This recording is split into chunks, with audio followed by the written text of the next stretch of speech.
Vous en avez marre des mêmes polices ennuyantes, vous voulez apporter une touche unique, je vous recommande ces plateformes que je vais vous présenter dans cette vidéo pour une inspiration. Avec ces plateformes, vous aurez pas mal d'inspiration, que ce soit des typographies cinéma, typographies pour des tests, etc. Aussi, n'oubliez pas, le choix des typos est vraiment très crucial, car c'est elle qui va exprimer les idées et c'est elle aussi qui va créer l'émotion chez le lecteur. Prenons le logo de Coca-Cola avec une typographie incurvée. La typographie, actuellement, on nomme ça Coca-Cola Lee, qui a été mis en place, le logo a été mis en place par Frank Mason Robinson.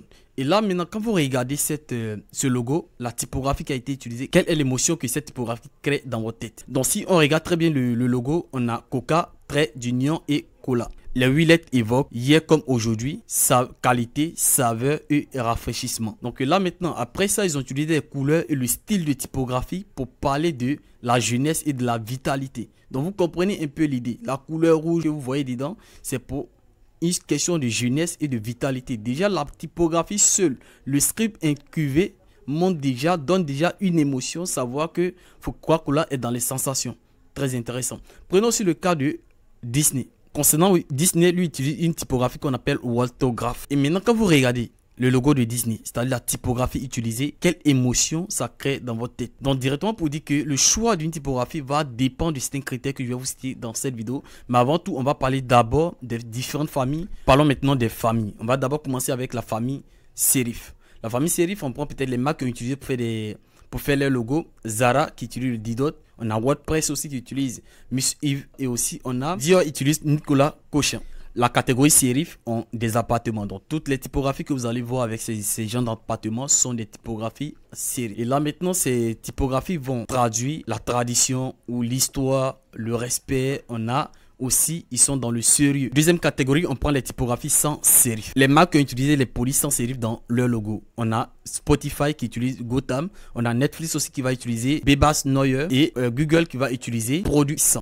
Cette typographie va exprimer la modernité, la simplicité, l'efficacité. Donc ça donne plusieurs sens, ça va dépendre de comment vous allez utiliser. Quand on essaie de parler un peu de Spotify et de Netflix et Google, vous voyez que déjà ce sont des trucs modernes. Et vous allez voir sur plein de sites internet, vous allez trouver des typographies sans serif. Les polices sans serif sont des polices qui n'ont pas d'appartement. Des polices simples, le bas est très lucide, il n'y a pas d'appartement. Donc là, on parle de typographie sans serif. Troisième catégorie qu'on va voir, c'est la famille des scripts ou famille cursive. Ces polices-là ont été utilisées dans des marques comme Coca-Cola, aussi Ford. Et c'est un peu quelque chose qui donne un effet assez joli et aussi qui rend un peu sur la sensation. La quatrième catégorie, on va parler des polices fantasy.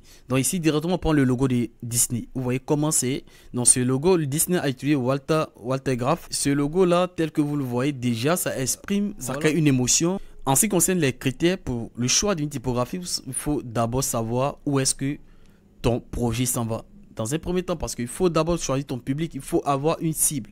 Et c'est grâce à cette cible-là, la manière dont tu vas discuter, la manière dont tu vas véhiculer le message, dont vous allez choisir une typographie qui va correspondre à ce que vous voulez. Par exemple, si vous voulez parler aux personnes âgées, dans un ton peut-être que d'humour, vous allez savoir, vous allez trouver une police qui va aller avec une communication qui est destinée aux enfants, doit aussi trouver une typographie qui va avec. Donc les enfants, les grandes personnes, qu'ils soient du luxe, etc. La communication avec les typos ne font pas la même chose. Donc il va falloir que tu trouves dans un cadre où est-ce que tu vas t'orienter dans un premier temps et après maintenant te structurer en termes de choix de typos, etc. Donc ce qu'on va faire dans un premier temps, on va aller sur l'ordinateur. Je vais vous présenter les différents sites les différentes plateformes que vous allez utiliser pour vous inspirer, le choix de typos comme vous voulez, etc. Première chose qu'on va voir, c'est une extension qu'on appelle Font Ninja. Font Ninja est une extension que vous allez installer sur Google Chrome. Et grâce à cette extension, vous allez avoir toutes les polices, le nom des polices utilisées sur les différents sites. Donc par exemple, quand vous allez venir ici, vous allez voir qu'ils ont utilisé Adidas. Donc quand j'actualise ici, une fois que je mets le curseur là, ça me sélectionne, ça me donne le nom de la typographie. Et ici, donc vous pouvez scroller sur n'importe quel site et avoir le nom des typographies qui ont été utilisées. Je pense que sur ça, Behance.net. Behance est une plateforme pour les photographes, les graphistes, voilà, pour s'inspirer et aussi pour présenter leurs différents projets. Très intéressant pour ceux qui veulent présenter peut-être les projets en ligne, comme peut-être créer un portfolio. Voilà, je vous recommande. Donc ici aussi, ça peut être un modèle d'inspiration en ce qui concerne les typographies, tout ce que vous voulez chercher ici. Donc ici, par exemple, on va mettre peut-être typographie dans la barre de recherche. Ce qui est encore plus intéressant, vous pouvez chercher des magazines, peu importe ce que vous voulez, les logos. Et en fonction des typographies qui ont été utilisées pour vous inspirer de ça aussi pour gérer pas mal de choses. Aussi, vous pouvez trouver des typographies à télécharger, mais ce n'est pas toutes les typographies parce que ce n'est pas leur objectif, tout simplement. Troisième plateforme pour s'inspirer ici, c'est Canva.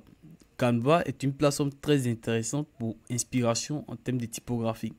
Quelqu'un va me dire, moi je n'utilise pas Canva, etc. Mais purée, gars, regarde un peu ces genres de style utilisés ici. Voilà, si toi tu es en train de chercher peut-être, mais au fait, c'est un endroit très très inspirant en termes de typographie.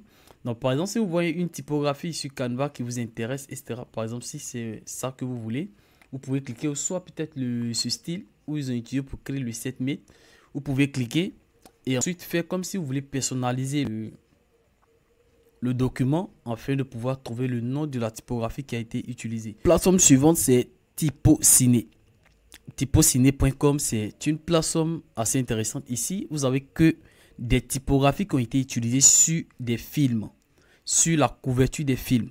Donc ici, vous avez des films, voilà, des réalisateurs, nom des réalisateurs, des films de 1953 à 2009, voilà, 1953 à 2009, vous avez le nom des réalisateurs et le titre des différents films. Donc vous allez voir ici, Trans Europe et autres là, donc vous allez voir le salaire de la peur. Donc par exemple, si ici on a une antique, le nom de la typographie est là, Aerolis, pour ça, Net Blomkamp. Donc, général plusieurs pas, comme si vous allez trouver tous les films ici. Donc, par exemple, ici, si je tape peut-être Avatar, vous allez voir que ça va sortir Papyrus. Voilà, il y a plein d'autres. Donc, vous n'allez pas trouver tous les titres ici. Là seulement, je vous garantis. Mais maintenant, si vous avez trouvé un titre que la typographie vous intéresse, mais vous ne savez pas sur quel titre, voilà. Donc, vous allez cliquer sur le nom du titre comme cela. Et ensuite, ça va s'ouvrir là. Donc directement, vous avez la couverture et comment ça a été utilisé.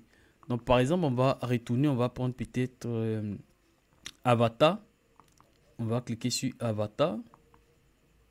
Comme ça. Et directement, on a la manière dont ça a été écrit. On va cliquer sur IMDb. Ok, c'est vraiment un endroit très inspirant que vous pouvez utiliser pour venir voir pour certaines couvertures de films, pour ceux qui font ces genres de cover, etc. La plateforme suivante, c'est Typspiration. Typspiration, c'est une plateforme aussi assez intéressante avec des titrages et des petits caractères. Donc, ça peut vous aider dans pas mal de choses pour des livres, pour des présentations, PowerPoint, ou soit peut-être si vous avez un document, un livre à monter, ou soit vous voulez monter peut-être un petit dossier pour, voilà, assez intéressant. Ou aussi pour les charts graphiques, pour monter les charts graphiques, etc. Donc, à vous de voir, on a le nom, on a les typographies juste en bas. Ici, on est là juste pour l'inspiration.